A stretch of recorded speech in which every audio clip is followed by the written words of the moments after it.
أعوذ بالله من الشيطان الرجيم بسم الله الرحمن الرحيم وَلَقَدْ وَصَّيْنَا الَّذِينَ أُوتُوا الْكِتَابَ مِنْ قَبْلِكُمْ وَإِيَّاكُمْ أَنِ اتَّقُوا اللَّهَ وَإِنْ تَكْفُرُوا فَإِنَّ لِلَّهِ مَا فِي السَّمَاوَاتِ وَمَا فِي الْأَرْضِ وَكَانَ اللَّهُ غَنِيًّا حَمِيدًا۔ اور یقیناً ہم نے وصیت کی تھی تم سے پہلے جن کو کتاب دی گئی تھی اور تم کو بھی کہ اللہ سے ڈر کر زندگی گزارو۔ اگر تم پھر بھی نافرمانی کرو گے تو اللہ ہی کے کنٹرول میں ہے وہ تمام مخلوقات جو آسمانوں میں ہے اور وہ تمام مخلوقات جو زمین میں ہے، اور اللہ تعالیٰ تو ہر چیز سے بے نیاز اور تمام صفات کا کامل ہے، اور اللہ ہی کے قبضے میں ہے وہ تمام مخلوقات جو آسمان میں ہیں اور وہ مخلوقات جو زمین میں ہیں۔ ایک حکم اس آیت میں دیا کہ انِتَّقُوا اللہ، تقوی اختیار کرو، اللہ کی منشا کے مطابق زندگی گزارو، اس کے تمام اوامر کو بجا لاؤ اور نواہی سے پرہیز کرو۔ یہ حکم اگر تمہیں دشوار معلوم ہو رہا ہے تو یاد رکھو اس سے پہلے بھی جو قومیں گزری ہیں ان کو بھی یہ حکم دیا گیا تھا۔ جب کوئی حکم کسی پر شاذ گزرتا ہے تو اس کو تسلی دینے کے لیے، مطمئن کرنے کے لیے قرآن اس کا بھی تذکرہ کرتا ہے۔ جہاں روزے کی فرضیت کا تذکرہ کیا تو وہاں یہ بھی فرمایا یا ایھا الذین آمنوا کتب علیکم الصیام کما کتب علی الذین من قبلکم، اے ایمان والو تم پر روزے فرض کیے گئے جیسا کہ تم سے پہلے لوگوں پر روزے فرض کیے گئے تھے۔ تو یہ کوئی مشکل نہیں ہے، اس سے پہلے بھی عمل پیرا ایک امت ہو چکی ہے۔ تو انِتَّقُوا اللہ یعنی اللہ سے ڈر کر زندگی گزارو، اس کا حکم تمہیں بھی دیا جا رہا ہے اور تم سے پہلے امتوں کو بھی دیا گیا ہے۔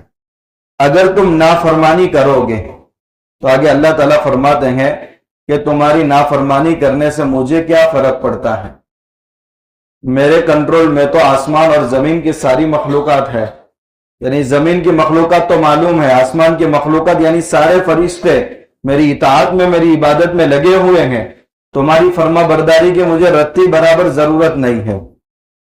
پھر آگے فرماتے اللہ تو بے نیاز ہے، کسی کے سجدوں کا بھی محتاج نہیں ہے۔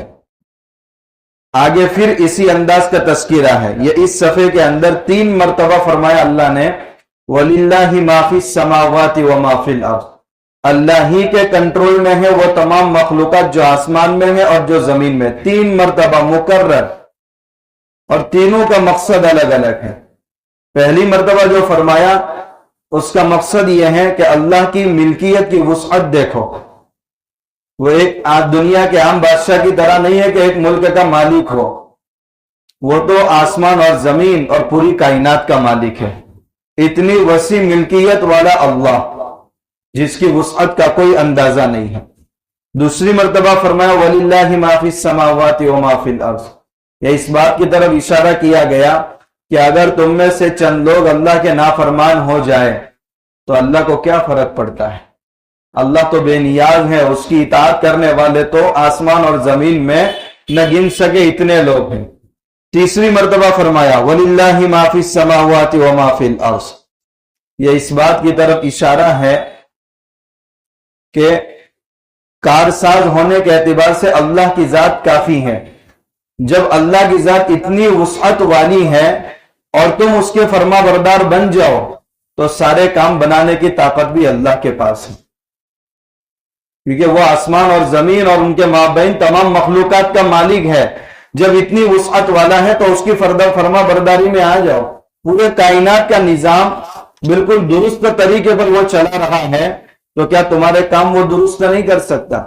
یقیناً کر سکتا ہے، اور سارے کام، سارے نظام اللہ ہی کی جانب سے ہوتے ہیں۔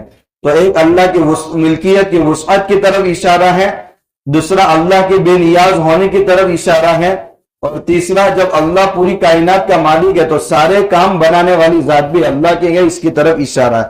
تو تینوں آیتوں کا معنی ایک جیسا ہے، الفاظ ایک جیسے ہیں، مگر مقصد الگ الگ ہے۔